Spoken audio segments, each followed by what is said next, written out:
ಅವ್ರ ಹೆಸರು ಎತ್ತಲೇಬೇಡಿ ಬಿಡಿ, ನನ್ನ ಹತ್ರ ಅವ್ರ ಹೆಸರೇ ತರಬೇಡಿ. ನಾನು ಕಳೆದ 1.5 ವರ್ಷದಲ್ಲಿ ಅವ್ರ ಬಗ್ಗೆ ನಾನೇನಾದರೂ ಮಾತನಾಡಿದ್ದೀನ? ಮೊನ್ನೆ ಚಾಮುಂಡೇಶ್ವರಿ ಕ್ಷೇತ್ರದಲ್ಲಿ ಸಭೆ ಆಯಿತು, ಅವ್ರ ಹೆಸರನ್ನ ಏನಾದರೂ ಎತ್ತಿದ್ನ? ನಾನು ಅವ್ರ ಹೆಸರು ಬಗ್ಗೆ ಚರ್ಚೆ ಮಾಡೋದೇ ಬೇಡ. ಯಾವುದೋ 1 ನಿಮಿಷ ಬ್ರದರ್, ಅಂತಿಮವಾಗಿ ಯಾರೇ ಹೋಗಿ ಚರ್ಚೆ ಮಾಡಿದ್ರು ಅಂತಿಮವಾದ ನಿರ್ಣಯ ನನ್ನ ಕಾರ್ಯಕರ್ತರ ಅಭಿಪ್ರಾಯಗಳೇನಿದೆ ಅದನ್ನು ಇಟ್ಕೊಂಡು ನಾನೇ ತೀರ್ಮಾನ ಮಾಡ್ತೀನಿ. ಅವ್ರು ಯಾರು ಬೇಕಾದ್ರೆ ವೈಯಕ್ತಿಕವಾಗಿ ಪಾಪ ಅವರವರು ಆತ್ಮೀಯತೆ ಏನು ಇಟ್ಕೊಂಡಿರ್ತಾರೆ ಅದ್ರ ಮೇಲೆ ಹೋಗಿ ಪಾಪ ಏನೋ ಚರ್ಚೆ ಮಾಡ್ಕೋಬೋದು. ಆದರೆ ಪಕ್ಷದಲ್ಲಿ ಅಂತಿಮವಾದ ನಿರ್ಣಯ ನಾನೇ ಮಾಡಬೇಕಾದಂಥ ಅನಿವಾರ್ಯತೆ ನನಗೆ ಸೃಷ್ಟಿ ಮಾಡಿದ್ದಾರೆಲ್ಲ. ನಾನು ಎಷ್ಟು ಬಾರಿ ಹೇಳಿದ್ದೀನಿ ಬ್ರದರ್, ಎಷ್ಟು ಬಾರಿ ಹೇಳಿದ್ದೀನಿ ಅವ್ರ ಬಗ್ಗೆ ಚರ್ಚೆನೇ ಮಾಡಬೇಡಿ ನನ್ನ ಹತ್ರ ಅಂತ ಹೇಳಿದ್ದೀನಿ. ಯಾಕೆಂದರೆ ನನಗೆ ಈ ಹೊಸ್ದಾಗಿ ಅನುಭವ ಆಗಿರೋದಲ್ಲ, 3 ಬಾರಿ ಅನುಭವ ಆಗಿದೆ. 2006ರಲ್ಲಿ ಏನಾಯಿತು,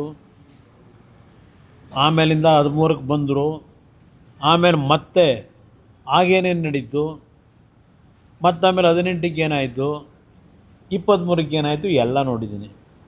ವೈಯಕ್ತಿಕವಾಗಿ ನಾನು ಏನೂ ಚರ್ಚೆ ಮಾಡೋಕ್ಕೆ ಹೋಗಲ್ಲ. ನನಗದರ ಅನುಭವಗಳಾಗಿದೆ. 2006 ಪಾರ್ಲಿಮೆಂಟ್ ಅಸೆಂಬ್ಲಿ ಇಲ್ಲಿ ಬೈ ಎಲೆಕ್ಷನ್ ಆಯ್ತಲ್ಲ, ಅಲ್ಲಿಂದಲೇ ನನಗೆ ಅನುಭವ ಆಗಿದೆ ಅವ್ರು ಯಾವ ರೀತಿ ಇದ್ದಾರೆ ಅಂತ ಹೇಳಿ. ಬೇಡ ಚರ್ಚೆ ಬೇಕು. ಇವತ್ತಿನವರೆಗೆ ಏನಾದರೂ ನೀವು ಆ ವಿಷಯದಲ್ಲಿ ನನ್ನ ಸ್ಟ್ಯಾಂಡ್ ಏನಿದೆ, ನೀವು ಹಲವಾರು ಬಾರಿ ಕೇಳಿದ್ದೀರಿ, ನನ್ನ ಸ್ಟ್ಯಾಂಡ್ ಏನು ಅನ್ನೋದು ಹೇಳ್ಬಿಟ್ಟಿದ್ದೀನಿ. ಅದರಿಂದ ನನಗೆ ಅದ್ರ ಬಗ್ಗೆ ಯಾವುದೇ ಕಾರಣಕ್ಕೂ ಯಾರು ಒತ್ತಡಗಳಿದ್ದರೂ, ನಮ್ಮ ಲೀಡ್ರುಗಳು ಭಾಳ ಜನ ಒತ್ತಡ ಹಾಕಿದ್ರು, ನಾನು ಅವ್ರಿಗೆ ಏನು ಹೇಳಿದ್ದೀನಿ ನಮ್ಮ ಲೀಡರ್ಗಳಿಗೆ ಗೊತ್ತು. ಇದ್ದಾರೆ ಪಾಪ, ಅದು ದೊಡ್ಡ ಗೌಡ್ರದ್ದು ಅದೇ ಹೇಳಿದ್ನಲ್ಲ, ಅವ್ರಿಗೂ ಅತಿಯಾದಂಥ ಕೆಲವ್ರ ಮೇಲೆ ನಂಬಿಕೆ ಇಟ್ಕೊಂಡವರಲ್ಲ. ಆ ನಂಬಿಕೆ ಏನು ಅಂತಕ್ಕಂಥದ್ದು ಅವ್ರಿಗೆ 70 ವರ್ಷದಲ್ಲಿ ಆಗಿರತಕ್ಕಂಥ ಹಲವಾರು ಪೆಟ್ಟು ಮೇಲೆ ಪೆಟ್ಟು ಬಿದ್ದರೂ ಅಯ್ಯೋ ಏನೋ ಪಕ್ಷಕ್ಕೆ ಏನಾದರೂ ತೊಂದರೆ ಆಗಬಾರ್ದು ನಾವು ಈ ಥರ ಕಳಿಸ್ಬಿಟ್ರೆ ಅಂತೇಳಿ ಏನೋ ಒಂದು ಅವರಿಗೆ ವ್ಯಾಮೋಹ. ಆ ವ್ಯಾಮೋಹದಲ್ಲಿ ಅವ್ರ ಪಾಪ ಎಲ್ಲರನ್ನು ಉಳಿಸ್ಕೋಬೇಕು ಅಂತ ಟ್ರೈ ಮಾಡ್ತಾರೆ. ಆದರೆ ಆ ದೇವೇಗೌಡರು ಇಟ್ಕೊಂಡಿರ್ತಕ್ಕಂಥ ದೇವೇಗೌಡರು, ಈ ದೇವೇಗೌಡರಲ್ಲ, ಅಲ್ಲಿ ಬೆಂಗಳೂರಿದ್ದಲ್ಲ ಆ ದೇವೇಗೌಡರು, ಅವರು ಇಟ್ಕೊಂಡಿರ್ತಕ್ಕಂಥ ಒಂದು ಆತ್ಮೀಯತೆ, ವ್ಯಾಮೋಹ, ಒಂದು ನಂಬಿಕೆ ಉಳಿಸ್ಕೊಳ್ಳದೆ ಇದ್ರೆ ಏನು ಮಾಡೋಕ್ಕಾಯ್ತದೆ?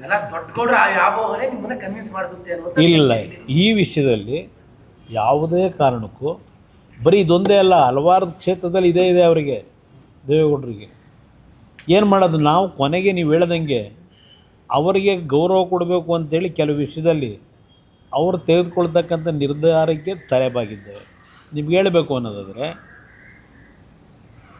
ನಾನು 1 ಬಾರಿ ತಗೊಂಡಂಥ ನಿರ್ಧಾರ ಅವರ ಅಭಿಪ್ರಾಯಗಳಿಗೆ ವಿರುದ್ಧವಾಗಿ ನಿಮಗೆ ಗೊತ್ತು, 106 ಬಾರಿ ಹೇಳಿದ್ದೀನಿ 2006.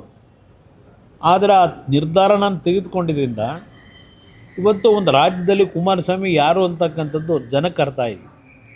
ಅವ್ರು ತಿಳ್ಕೊಂಡಿದ್ದಾರೆ ನನ್ನ ನಡವಳಿಕೆನ. ಅದೇ ನನಗಿವತ್ತು ಹೋರಾಟ ಮಾಡಲಿಕ್ಕೆ ಒಂದು ಶಕ್ತಿ. ಆಮೇಲಿಂದ 2007 ಕೆಲವು ತೀರ್ಮಾನಗಳಾದವಲ್ಲ, ಆ ತೀರ್ಮಾನ ಮತ್ತಿನ್ನೊಂದು ಆಘಾತ ಕೊಡಬಾರದು ಅಂತಲೇ ತೀರ್ಮಾನಗಳು ತಗೊಂಡೆ. ಅವ್ರು ಹೇಳಿದಾಗೆ ತೀರ್ಮಾನ ಮಾಡ್ಕೊಂಡೆ. ಅಲ್ಲಿಂದ ಇಲ್ಲಿವರೆಗೆ ಅವ್ರು ಹೇಳಿದಾಗೆ ಕೇಳ್ಕೊಂಬಂದಿದ್ದೀನಿ. ಆದರೆ ಇವತ್ತು ಈ ಪಕ್ಷ ಉಳಿಸ್ಬೇಕಾದಂಥ ಹಿನ್ನೆಲೆಯಲ್ಲಿ ಮತ್ತು ನನಗೆ ಪಕ್ಷ ಉಳಿಸ್ಕೊಳ್ಳೋದು ಒಂದು ಭಾಗ, ಈ ರಾಜ್ಯದ ಪರಿಸ್ಥಿತಿ ಇದೆಯಲ್ಲ, ಇವತ್ತು ರಾಜ್ಯ ಉಳಿಸ್ಬೇಕಾಗಿದೆ. ಈ ರಾಜ್ಯ ಉಳಿಸ್ಲಿಕ್ಕೆ ಇವತ್ತು ಆಕಸ್ಮಿಕವಾಗಿ ರಾಜಕಾರಣಕ್ಕೆ ಬಂದು ಈ ರಾಜ್ಯ ಉಳಿಸ್ತಕ್ಕಂಥದ್ರಲ್ಲಿ ನಾನು ಸರಿಪಡಿಸ್ಕೊಳ್ಳದೆ ಹೋದರೆ, ರಾಜಿ ಆದರೆ ಅಲ್ಲಿ ನನಗೂ ಏನಿದೆ, ನನಗೂ ಬೇರೆಯವ್ರಿಗೂ ವ್ಯತ್ಯಾಸ. ಯಾವುದೇ ಸುದ್ದಿಯ ಅಪ್ಡೇಟ್ ಅನ್ನ ಮಿಸ್ ಮಾಡ್ಕೊಳ್ಬಾರ್ದು ಅಂದ್ರೆ ಈಗ್ಲೇ ಒನ್ ಇಂಡಿಯಾವನ್ನ ಸಬ್ಸ್ಕ್ರೈಬ್ ಮಾಡಿ. ನಿಮಗೆ ಬೇಕಾದ ಭಾಷೆಯಲ್ಲಿ ಎಲ್ಲಾ ಸುದ್ದಿ ತಿಳಿಬೇಕು ಅಂದ್ರೆ ಒನ್ ಇಂಡಿಯಾ ಆಪ್ ಅನ್ನ ಡೌನ್ಲೋಡ್ ಮಾಡ್ಕೊಳ್ಳಿ.